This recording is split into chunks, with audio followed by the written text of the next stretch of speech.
अखा अखा विच दिल लैगी चोरनी एक बड़ा प्रसिद्ध पॉप गाना प्रचलित हुआ। आंखों आंखों में चोरनी दिल चुरा के ले गई।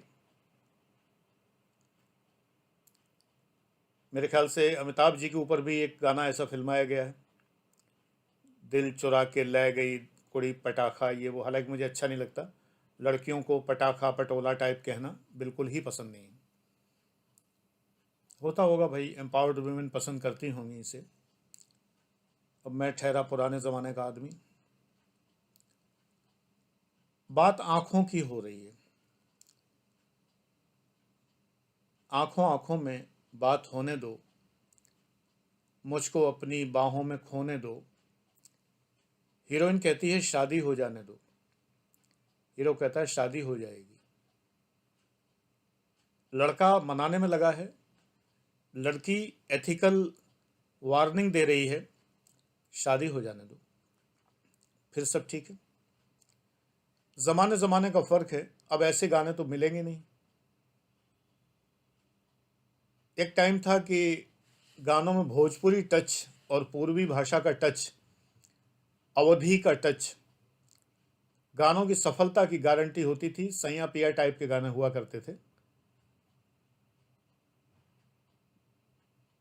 इसके बाद पंजाबी का दौर है आजकल। लगता ही नहीं है कि हिंदी फिल्मों के गाने सुन रहा हूँ। कुछ पंजाबी रैपर बड़ी ज़बरदस्त धूम मचाते हैं, मुझे पसंद भी हैं, ऐसा नहीं है। चाहे गुरु रंधावा हों या बादशाह हों या हनी सिंह हों या जो भी हैं, सारे गाने नहीं अच्छे लगते, लेकिन कुछ तो अच्छे लगते हैं। लगदी पंजाब दिया, लगदी लाहौर, ऐसा कुछ गाना है ना, वो मुझे बड़ा अच्छा लगता है। गैस कर रहा है कहाँ की है? अरे कहीं की हो यार, तुम्हें अच्छी लग रही है ना, दैट्स ऑल। अखा अखा विच दिल लैगी चोरनी, ले गई। आंखों से दिल कौन चुरा सकता है? कौन चुरा सकता है? चुरा सकती है। आंख मिलेगी ना तब तो दिल चुराएगी। जब कनेक्शन ही एस्टेब्लिश नहीं हुआ, वाईफाई हॉटस्पॉट नॉट अवेलेबल, तो क्या होगा?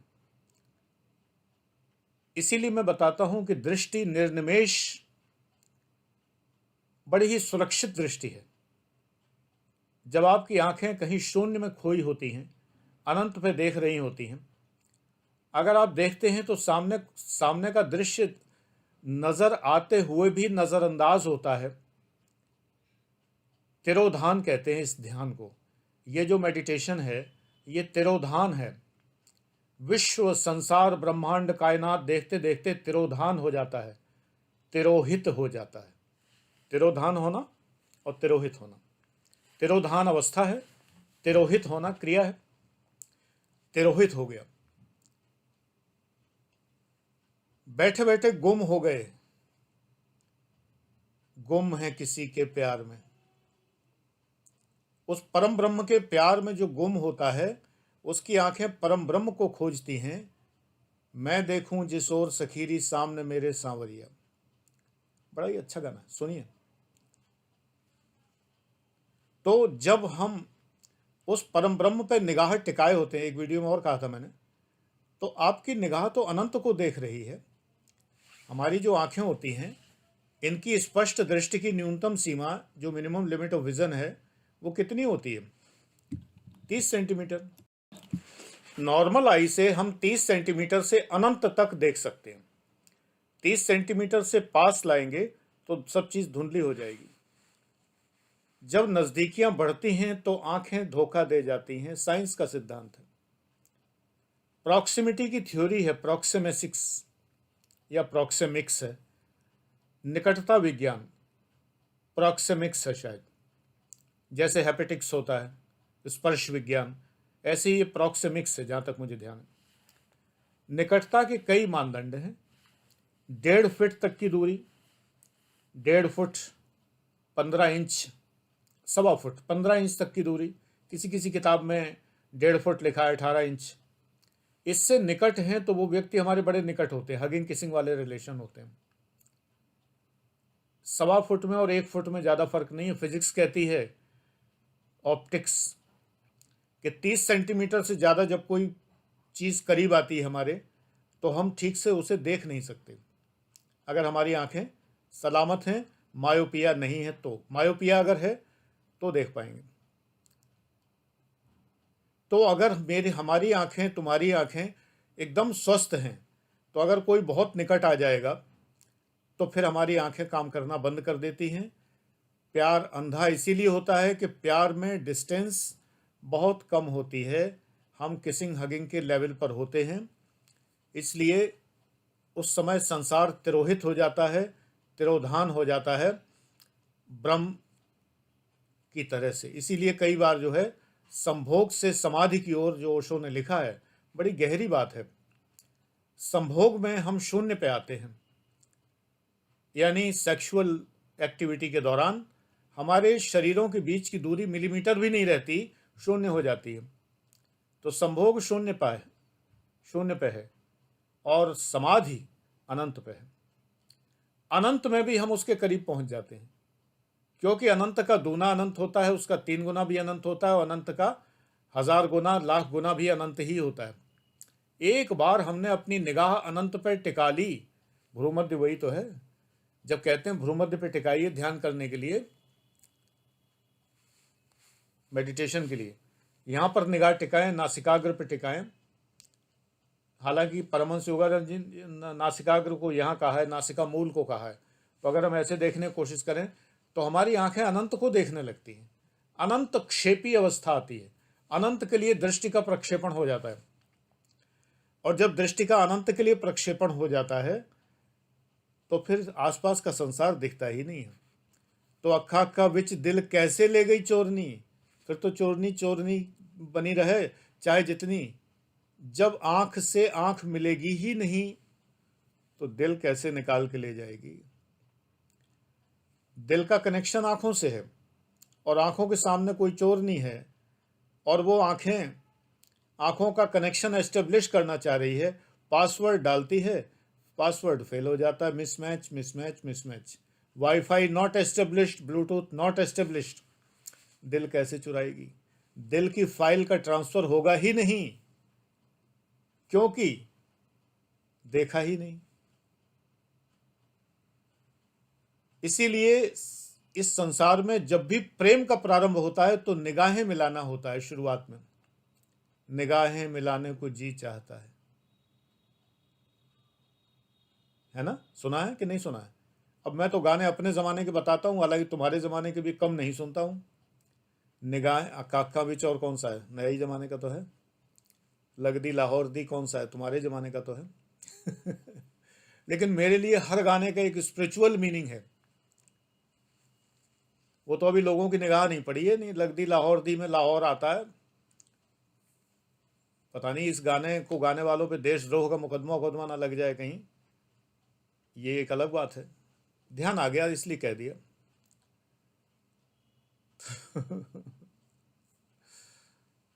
निगाहें मिलाने को जी चाहता है। सामने वाली चोरनी निगाहें मिलाने को तत्पर है, जिससे कि वो दिल चुरा के ले जा सके। दिल चोरी साटा हो गया, ऐसी कुछ है ना, साड़ा है शायद, दिल चोरी साड़ा हो गया, साड़ा होगा, मेरा दिल चोरी हो गया। अरे आंख ना मिलाई होती तो चोरी ना होता, दरवाजे खुले छोड़ दिए।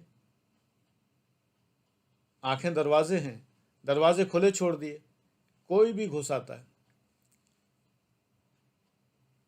इन नैनन में पी बसे दूजो कौन समाए, जिसकी आंखों में पी बसा, पी मतलब अंग्रेजी वाला पी नहीं, छी, पी पिया, प्रिया प्रियतम, चाहे वो पुरुष हो स्त्री हो, स्त्री के लिए पुरुष, पुरुष के लिए स्त्री, तीसरे प्रकार का मुझे नहीं पता।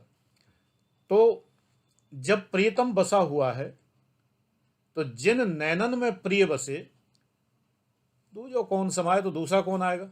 अरे प्रियतम जो आंखों के द्वार पे बसे हुए हैं वो पूरे द्वारपाल की तरह से रक्षा करने में लगे हुए हैं। हमने एकदम सिक्योरिटी गार्ड अपॉइंट कर दिया है, प्रीतम को आंखों पे तैनात कर दिया। अब दूसरा कोई घुसने की जरूरत तो करे, जरा से किसी ने हिम्मत की, धमका देगा, खबरदार प्री ऑक्यूपाइड ये प्रॉपर्टी बिक चुकी है, खरीदने के लिए लाइन न लगाएं। तो जब हम परम ब्रह्म पे आंखें लगाए होते हैं, निगाह लगाए हुए हैं, अनंत की ओर देख रहे हैं, तो कोई कितना भी करीब आ जाए हमें दिखेगा ही नहीं, नजर ही नहीं आएगा। हम नजरअंदाज करना तो नहीं चाहते हैं, लेकिन हो जाता है। इग्नोर नहीं करना चाहते, लेकिन हो जाता है।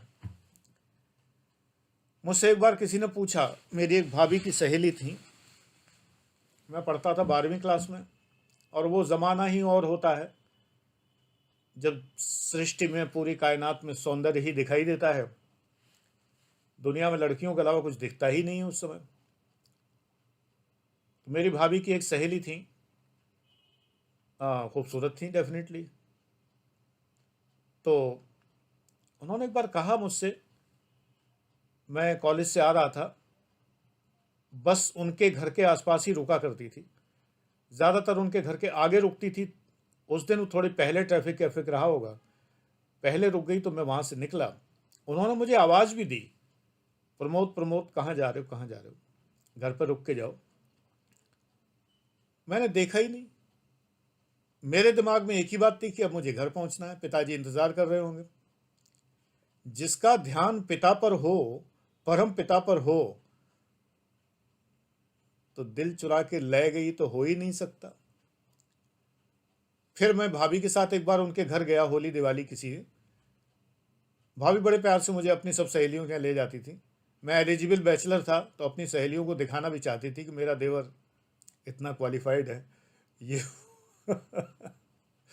तो उन्होंने कहा, ये तो किसी को देखता ही नहीं है। मैंने इसको 2 बार आवाज़ दी, इसने देखा ही नहीं। मैंने, कब की बात है?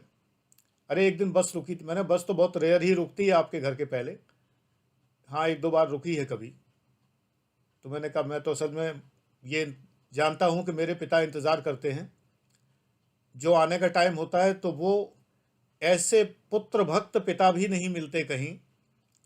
कहते थे लोग कि पितृभक्त पुत्र तो होते हैं, लेकिन पुत्र भक्त पिता मैंने कहीं नहीं देखे जो कि ये है। मेरे आने का जो टाइम होता था, तो गर्मियों में हमारे यहाँ कुआं था उन दिनों, फ्रिज का तो ज़माना ही नहीं था, हैंडपम्प भी नहीं होते थे, कुएं होते थे घर में, और बड़ा ठंडा पानी निकलता था। तो कुएं में बाल्टी रस्सी में फांस के रखते थे, नीचे कुएं से बाल्टी खींची जाती है, आप लोगों को तो पता ही नहीं होगा बहुत लोगों को। तो बाल्टी को पहले से कुएं में डुबोए रखते थे, जिससे ठंडा पानी उसमें भरा रहे, और जैसे ही मेरी आहट होती थी आने की, वैसे खट खट खट खट खींच लेते थे, एकदम शीतल जल, ठंडा पानी, मिठाई, और सब मुझे तुरंत ऑफर करते थे पीने के लिए कि अब ये पानी पिए, सबसे पहले पानी पीना और मिठाई खा के पीना। ऐसे पिता भी दुर्लभ होते हैं। अब जब ऐसे पिता जिसके हों, वो दुनिया में उसका ध्यान और कहाँ होगा।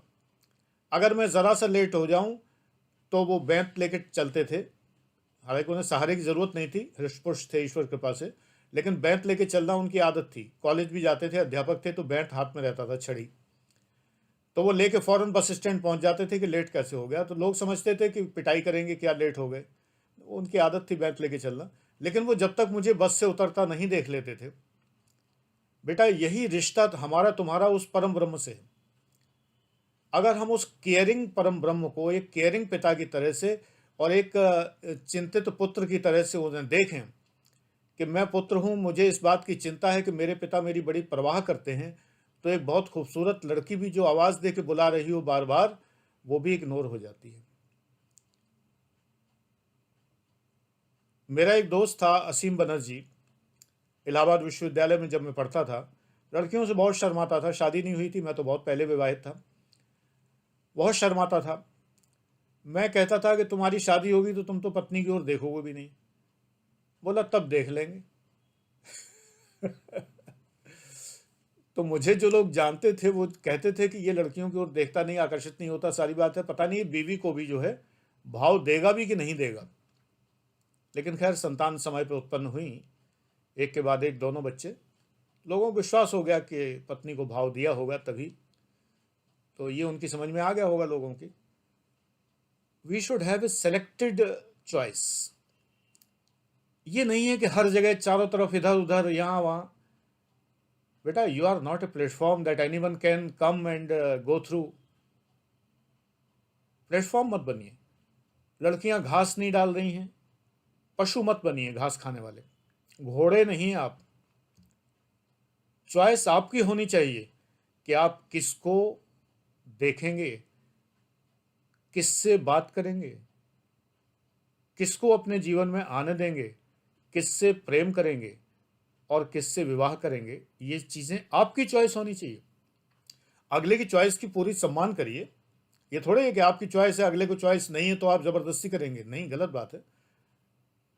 अमिताभ बच्चन ने वो कौन सी फिल्म थी, पिंक थी, कौन सी थी, उसमें कहा है कि, है ना, उनका ये डायलॉग बड़ा फेमस है, मुझे अच्छा लगता है कि अगर लड़की ने कहा नो तो नो। मेरे जीवन में कभी नो नहीं आई, क्योंकि मैं क्वेश्चन ही नहीं पूछता जिसका जवाब यस और नो हो, मतलब ही नहीं रखता। नो तो तब होगा जब मैं कुछ पूछूंगा। किसी ने एक बार पूछा क्लास में, हल्के फुल्के मूड में बात हो रही थी, उस दिन वैलेंटाइन डे था, और क्लास में बहुत से लोग मेरे लिए बुके फ्लावर्स लेके आए थे, वैलेंटाइन मुबारक करते थे बच्चे। वैसे बच्चे बहुत चालू हैं। घर से बुके लेके निकलना लड़कियों के लिए तो बड़ा खतरनाक होता है। माँ बाप तो कहेंगे बिल्कुल नहीं जाओगी, तो लड़कियां कहती थी सर के लिए ले जाना है। तो सर के लिए ले जाना है तो कोई बात नहीं है, साथ में एक और ले लिया, वो बॉयफ्रेंड को थमा दिया, सर गेट पास हो गए। ऐसा भी होता था। सर अपनी औकात समझते थे कि ये जो बुके आया है इसके पहले किसी और को पहले ही गिफ्ट हो गया है, ये बच्ची चालाक है बहुत ज्यादा। सर के बहाने, और कहती थी सर हम तो मम्मी पापा को देते, मम्मी पापा को भी देते हैं, तो 2 बुके मम्मी पापा को भी है, 1 बुके मम्मी पापा को भी दे के आती होगी, बॉयफ्रेंड को बोनस में दे आती होगी थोड़ा बहुत, नहीं तो घर से निकलने को नहीं मिलता था। देखते देखते जमाना चेंज हुआ है। तो असलियत यह है कि यदि आपकी दृष्टि अनंत पर टिकी है तो आंखों से कोई चोरनी, डकैतनी, कोई भी जो है आपके दिल को चुराकर नहीं ले जा सकती। ये दिल बड़ा कीमती है, यूं ही बांटते मत फिरो, बड़ा कीमती है, सहेज के रखो। इसी में तुम्हारी जिंदगी के बेटा सारे दुख, सारी तकलीफें, सारी असफलताएं और सारी टेंशन सिर्फ इस दिल के कारण हैं, जिसको आप देने के लिए बेताब बैठे हैं और लेने वाले ले नहीं रहे। सारे तनाव का कारण ये है। जो इस दिल को सहेज के रखता है, आंखों पे लगा के रखता है ताला, उसे कोई टेंशन जीवन में नहीं होता, कभी आनंद प्रतीक्षित बन के रहता है पूरे जीवन भर। तुम भी रहो।